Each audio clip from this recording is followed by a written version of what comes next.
Olá! Hoje nós vamos falar sobre ficção científica. Se você não sabe o que é ficção científica, quer dizer, você sabe, né? Mas saber de um especialista é uma coisa completamente diferente. Se você não sabe, espere 20 segundos que você já vai saber.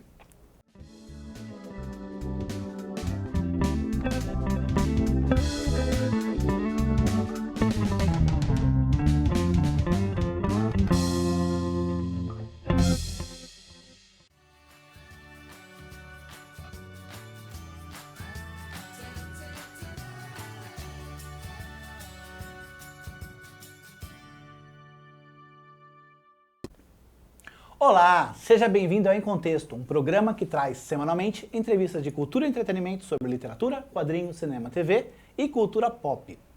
E aproveite agora para curtir esse vídeo e assinar nosso canal para receber notificações de novas entrevistas.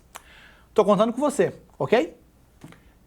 E antes de eu falar do meu convidado aqui, eu quero agradecer ao pessoal do Estúdio Geek que me mandou essa camiseta do X-Men, da escola do professor Xavier. Muito legal. E se você não conhece o Estúdio Geek, vai conhecer agora.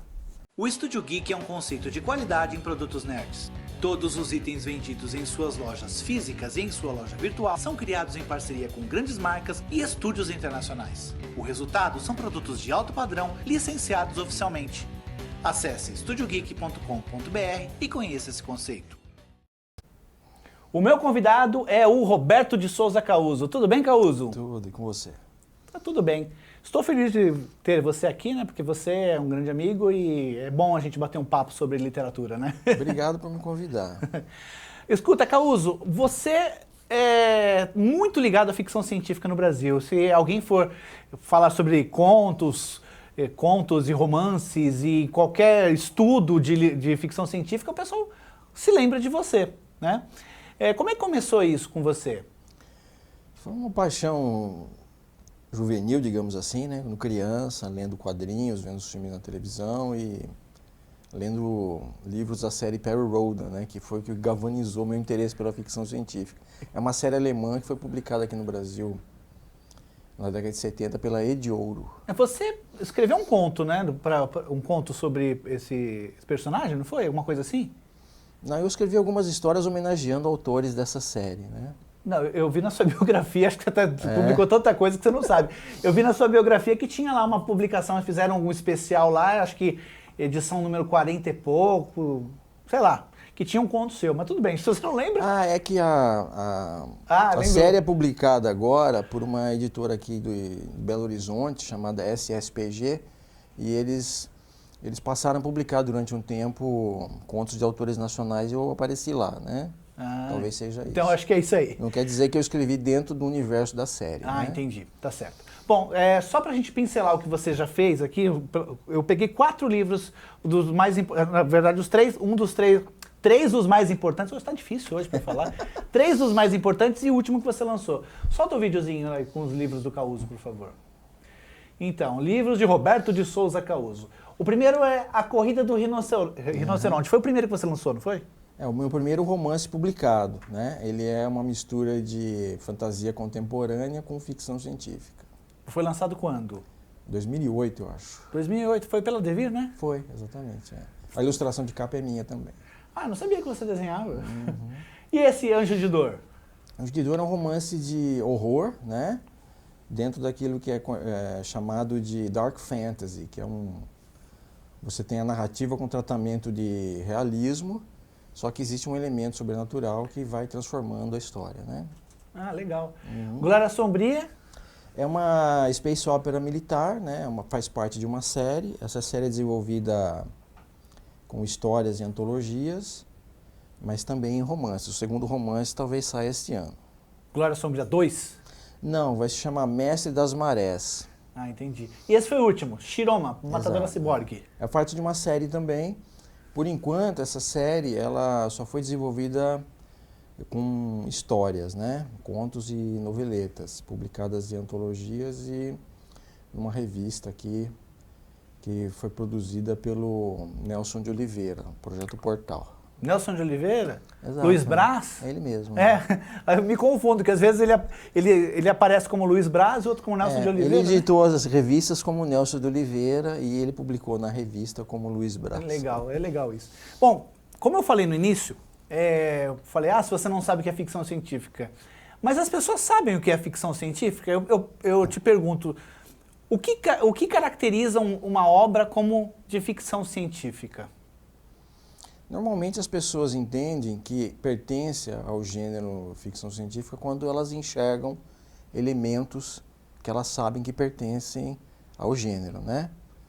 Naves espaciais, que não são as naves de hoje, robôs, seres alienígenas ou algum tipo de viagem no tempo, essas coisas, né? São os elementos mais salientes que caracterizam para a maioria das pessoas uma obra pertencendo ou não ao gênero. Mas o gênero é muito amplo e frequentemente as pessoas não percebem isso, né? Elas se atêm muito a esses elementos mais salientes.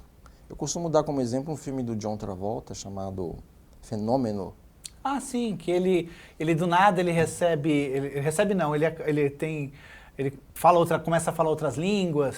Ele é um sujeito de uma cidadezinha, tá? Um cara de inteligência mediana, mas de repente ele vê alguma coisa saindo no bar e ele passa a desenvolver características de alguém que tem uma super inteligência, né? Muito acima da média humana. Então, o filme desenvolve a ideia de que ele está sofrendo, né, com o desenvolvimento de um câncer, de um tumor cerebral, né? E o que a nossa ciência médica entende é que quando você desenvolve um tumor que está crescendo no seu cérebro, ele vai afetar as funções cerebrais que você já tem, né? Então ele vai desligando funções, digamos, você perde a visão, perde o controle dos membros, né? E no caso desse filme, a premissa é o contrário, ele passa a acender, né? Ligar setores do cérebro que se supõe que a gente tenha, mas que está dormente lá. Né? Já que você tocou nesse assunto, tem um filme que é com o Jim Carrey e com a Kate Winslet, chamado Brilho Eterno de uma Mente Sem Lembrança, que um cientista, sei lá, um médico, um psiquiatra, não sei, ele desenvolve uma máquina que apaga lembranças seletivas, Exatamente, né? E ele queria, o Jim Carrey foi lá se consultar para poder apagar lembranças de uma namorada dele, que ele sofria muito, né? Só que no meio ele se arrepende no meio disso e ele começa a fugir da máquina, né, dentro do próprio cérebro. Isso é ficção científica, não é? Também é. Então, o importante é sempre ter a mente aberta com respeito ao gênero, porque ele costuma surpreender a gente, né? Você não enxerga esses elementos mais salientes numa história, num filme, mas a história e o filme pertencem ainda à ficção científica, porque tem um componente de especulação a respeito de ciência ou tecnologia. E para ser... Mas tem que se explicar alguma coisa ou não? Por exemplo,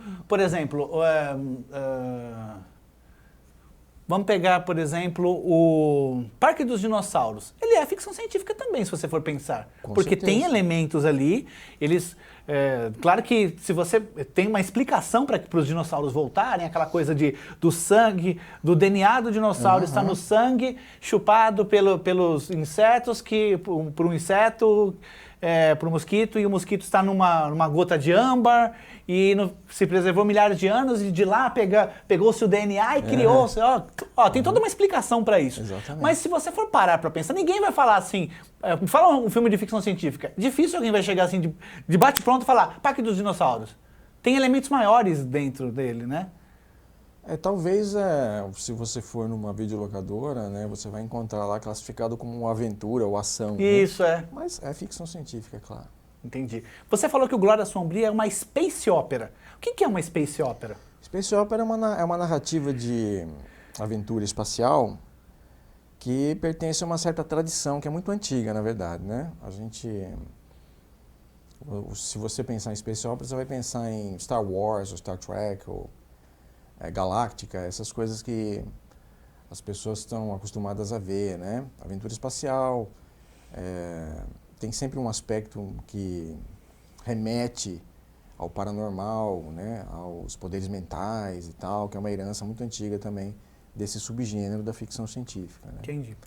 Agora, a minha space opera aí, ela é militar, né? Quer dizer, quem protagoniza essas aventuras são militares do século XXV. Né? A sua história tem mais a ver com aquela... Como que é o nome daquele? Aquele é muito famoso, que agora eu acabei esquecendo. Aquele que tem um... Ai, Jesus. Detesto isso. Aqueles que são insetos e os caras têm um exército... Ah, não vou lembrar, não vou perder tempo lembrando disso. Mas tudo bem. O que eu ia falar? Esqueci.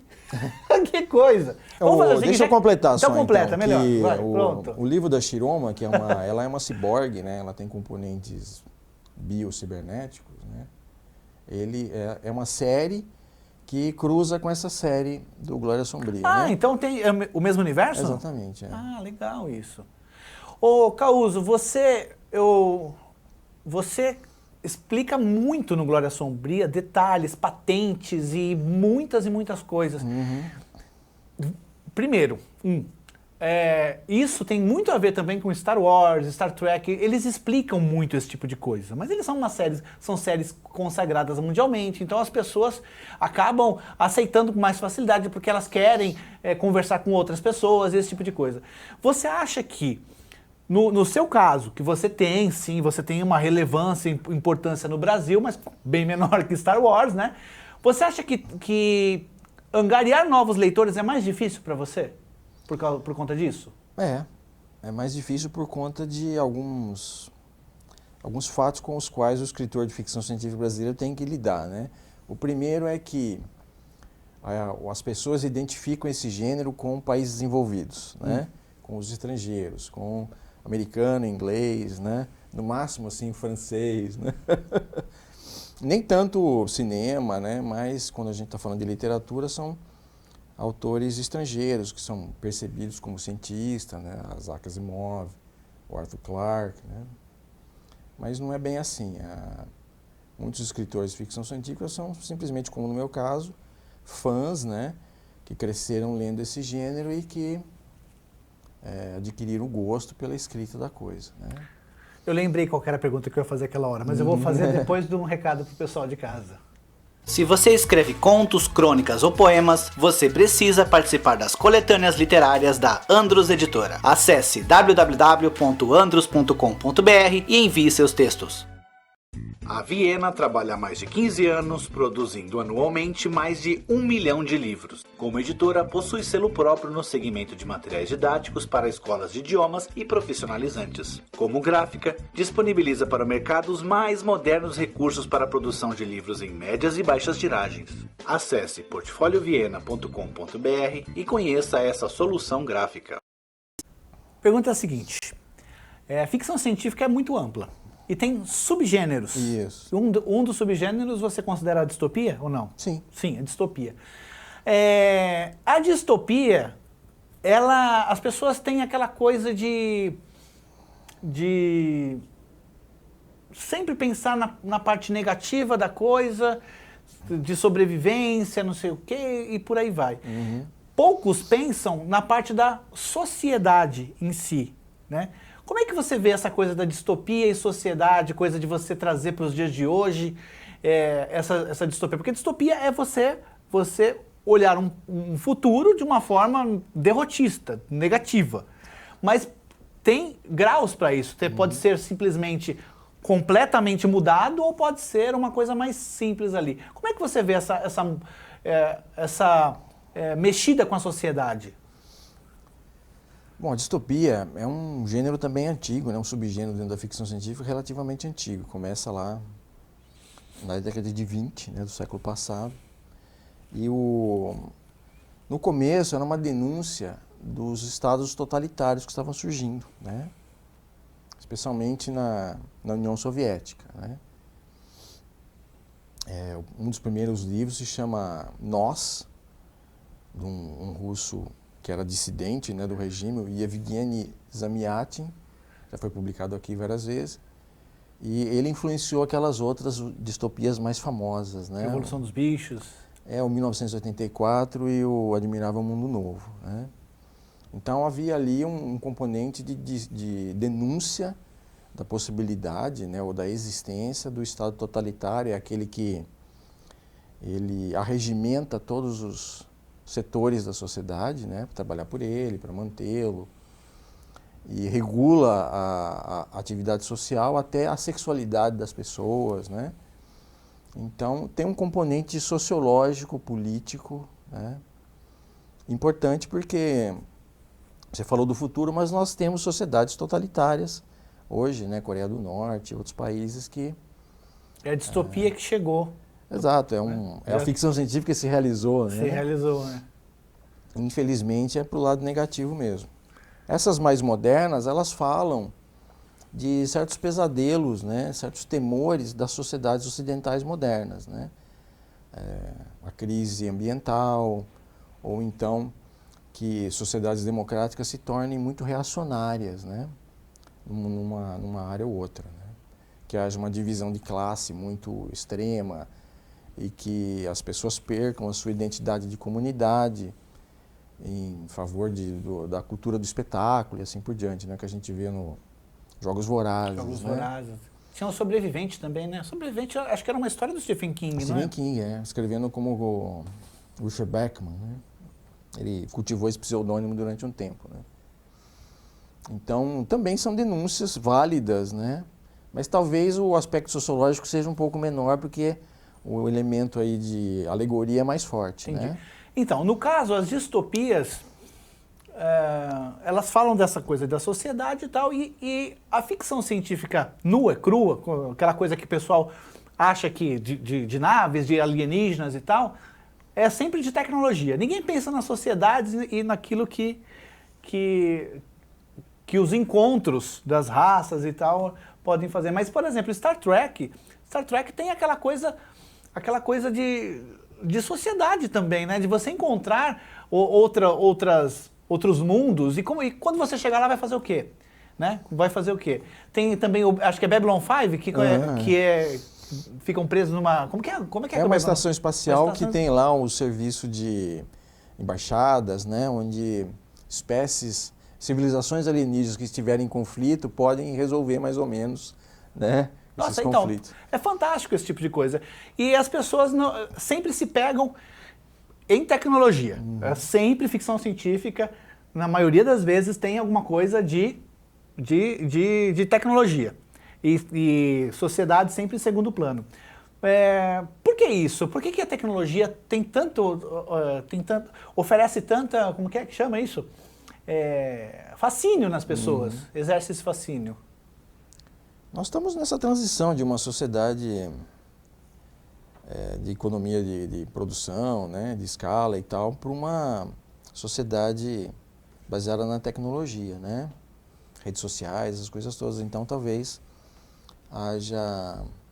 seja por aí, né, esse interesse maior.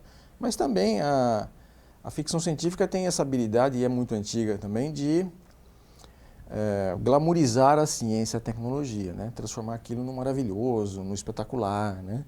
E isso atrai por si, né? Agora, sempre tem esses dois lados, né? Um lado de mostrar ciência e tecnologia como algo muito atraente, e do outro lado como algo potencialmente danoso, né? Como o 2001? O 2001 fala da tecnologia, o maravilhamento dessa tecnologia espacial, né, que na época estava muito em voga, mas também fala desse aspecto que é da evolução da condição humana, né? Ele começa brincando de que as nossas centrais animais, essencialmente animais, foram transformados em hominídeos, os antepassados do ser humano, do Homo sapiens, por uma intervenção alienígena. Depois, no fim do filme, tem do livro também, do Arthur Clarke, uma nova intervenção, né? Que aponta a direção da humanidade para uma situação do pós-humano, né? A condição humana, como a gente entende, é substituída por outra, né? Que o filme não elabora. E ficção científica baseada em teorias? Vou dar um exemplo para você. Eram os deuses astronautas? Como é que você vê essas coisas? Eu acho que são ideias válidas pro aspecto, ou pelo aspecto especulativo, né? Quer dizer, de fazer a gente pensar nas possibilidades, né? Quer dizer, você falou Os Deuses Astronautas, é uma ideia do Erich von Däniken, um escritor austríaco, se eu não me engano, de que a humanidade teria sido visitada no passado remoto, né? E que nós devemos um pouco também da nossa civilização por algum tipo de intervenção, né? Dos alienígenas entre nós, né? Eles seriam vistos como deuses, eles teriam influenciado na nossa cultura e tal, né? E ele aponta uma série de evidências arqueológicas para apoiar a teoria dele, né? Se for teoria, né?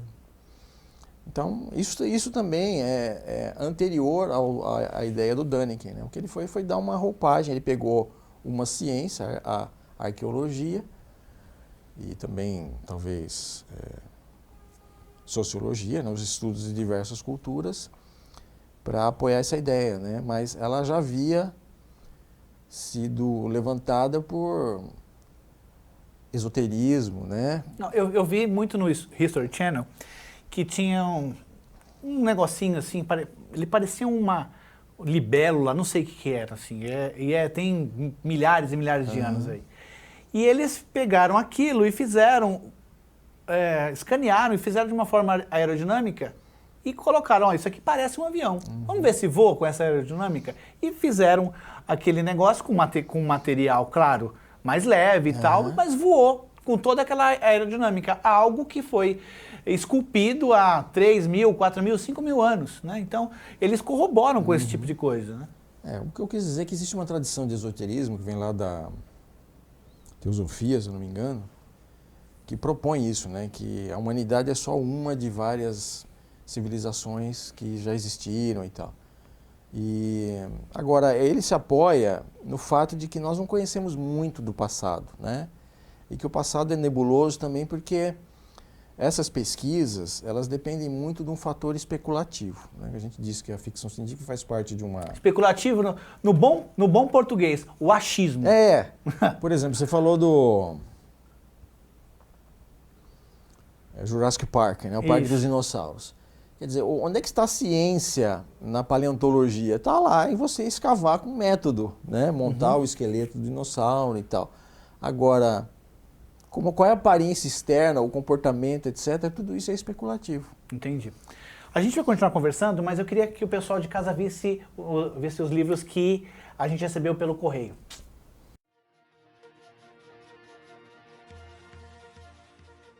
No livro A Geografia de Nós Dois, a autora Jennifer A. Smith conta uma história de amor e de viagens. A trama gira em torno da trajetória errática de Lucy e Owen. Eles moram no mesmo prédio, mas não se conhecem. Até que, um dia, um blackout geral que atinge toda a costa leste dos Estados Unidos coloca os dois juntos presos no elevador. A publicação é da editora Record sob o selo Galera. As Terras de Atlas consumiu 10 anos de pesquisas do autor Bernardo Lynch de Gregório. O livro retrata a civilização e os dias atuais do lendário continente perdido de Atlântida. A publicação é da editora Baraúna. Brincando de Deus, criação de mundos virtuais e experiências de imersão digitais, apresenta conceitos para a criação de histórias em realidades alternativas, incluindo mundos virtuais e games. O autor J.C. Rodrigues aborda as diversas variáveis que compõem a criação e gerenciamento desses ambientes virtuais, passando pela compreensão do que torna a realidade crível aos olhos do ser humano e sua capacidade de sonhar. A publicação é da Marsupial Editora. Um Mundo Melhor é o segundo volume da série Brilhantes. Desta vez, os Estados Unidos está à beira de uma guerra civil provocada pelas divergências entre brilhantes e normais. O autor Marco Sacchi cria habilidosamente um enredo complexo, enquanto monta uma base bem enredada para a conclusão dessa trilogia apocalíptica. A publicação é da editora Record sob o selo Galera. Se você quer ver o seu livro ou memorabilia nerd na galeria do Em Contexto, basta enviar para Programa em Contexto, Caixa Postal 80846, São Paulo, capital. O CEP é 03613-970, aos cuidados do setor de conteúdo. Causo, a gente só tem 5 minutinhos, então eu quero de você dicas para o pessoal de casa que quer escrever ficção científica. O que a pessoa tem que pensar para escrever ficção científica? Em primeiro lugar, a pessoa precisa, como eu disse aqui, que é um gênero muito amplo, ela tem que ler um pouco, né? Para ter uma perspectiva do que o gênero explora, aborda e que tipo de ficção científica ela quer escrever, né? Se ela quer escrever uma ficção científica mais sociológica, antropológica, ou se ela quer escrever uma ficção científica mais hard, como a gente chama, né? Baseada na astronomia, na astronáutica, na astrofísica e tal, né? Ou na cibernética, ciências da computação, né? Então, ler o gênero em primeiro lugar para também evitar essa coisa de ficar reinventando a roda, achando que tem uma ideia muito original e vai de repente ver, um monte de gente já fez. Outra coisa é pesquisar, né? Precisa pesquisar mesmo o assunto científico ou tecnológico que foi escolhido. Entendi. E hoje a gente tem essa felicidade de ter o assunto ciência muito em voga, né? No mercado editorial. Se você for em qualquer banca de revista, você encontra lá 3 ou 4 revistas científicas de divulgação. Então, isso sempre ajuda a dar ideias, né? E também qual é o linguajar científico que é usado, né? Porque o que dá verossimilhança é mais, no fim, uma coisa linguística, né? Causo, quem são hoje os Isaac Asimovs, Arthur C. Clarke de hoje? Quem são essas pessoas que são referências da atualidade na ficção científica? É uma pergunta meio difícil, porque existem tipos diferentes de ficção científica, né? Então, talvez uma ficção científica mais hard, esses nomes que já estão aí há algum tempo, né? Gregory Benford, Philip Greg K. Dick? Bear. O Dick já morreu há algum tempo, né? Mas ele tem sido muito publicado aqui no Brasil. Ele não é FC hard, ele é uma coisa mais especulativa. Mas a Aleph publica tantas coisas dele que eu acho que o cara tá vivo. Olha que coisa. É como a obra mantém o cara vivo, né? Incrível isso. E que significa também que ela ainda tem algo a dizer para o nosso tempo, né? Mas o Dick fazia uma ficção científica mais especulativa e menos científica, né? Entendi. Agora, cientista mesmo é mais difícil hoje? Cientista que escreve ficção? Não, tem bastante gente. Tem um cara chamado Alastair Reynolds, que é galês, se eu não me engano, que trabalhou na Agência Espacial Europeia, né? Então, tem bastante cientista assim, que escreve ficção científica. Legal. Ou que trabalhou, né, como cientista, agora se dedica mais a escrever. Legal. Causo, você está escrevendo a continuação do Glória Sombria, é isso? É. Esse é o seu próximo trabalho de publicação? Na verdade, tem um romance de horror que é quase uma continuação do Anjo de Dor, que a gente viu aqui também, que deve sair antes. Pela Legal. Devir também, A Devir. Chama-se Mistério de Deus. Você publica bastante pela Devir, né? Devir é a sua casa editorial principal. É sim. E outras que você já publicou? Pela Draco, pela Tarja, que não existe mais. Eu já dei sorte de publicar por várias. Argonautas, que é lá do Sul? De Porto Alegre. O Duda né? Falcão, né? E o César Alcácer. Legal. Causo, obrigado, gostei bastante do bate-papo. Aprendi bastante coisa, inclusive que o K. Dick não está vivo. Ele morreu em 1982. Nossa! Faz tempinho já. Nossa, eu acho que a Aleph está fazendo um ótimo trabalho, Tá, mantendo o cara vivo, porque sempre ela está trazendo mais e mais obras dele, né? Legal isso. Bom, obrigado. A gente vai colocar aqui o seu blog para o pessoal entrar em contato com você, ver o que você publicou, ver toda aquela biografia gigantesca que eu não consegui memorizar, porque é tão grande que eu não consegui. Inclusive que você foi eleito personalidade do ano por uma revista... O Anuário Brasileiro de Literatura Fantástica, mas faz tempo também, 2004. Não, tudo bem, eu nunca fui, tá ótimo. Então tá bom, olha, muito obrigado, espero ver você aqui uma próxima vez, tá bom? E aí, gostou? Então deixa aqui o seu comentário. E não esqueça de curtir esse vídeo e assinar nosso canal para receber notificações de novas entrevistas, ok? Te vejo na próxima entrevista. Tchau!